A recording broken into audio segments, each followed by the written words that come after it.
kumaha dina sadeum Allah junjunan teh mangrupikeun sirajam munira cacaang lampu anu nyaangan. Ya ayyuhan nabi inna arsalnaka syahidan wa mubasysyiran wa nadhira wa da'iyan ilallah biidni wa sirajam munira.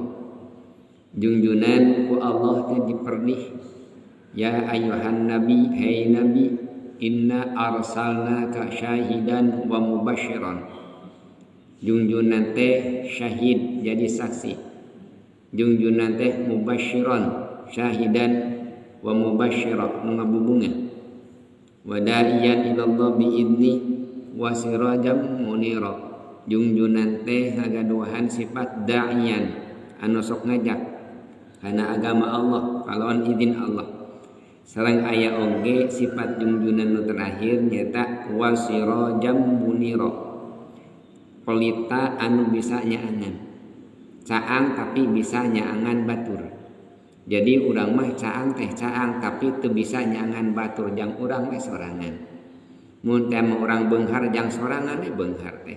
Mun teh mah urang teh gaduh ilmu jang sorangan we.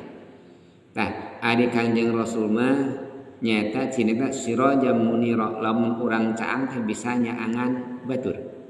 Lamun urang beunghar bisa mere manfaat ka batur.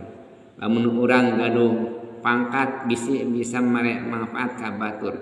Lamun urang gaduh harta bisa mere manfaat ka batur. Lamun urang gaduh ilmu bisa mere manfaat ka batur. Eta disebut sirajam munira.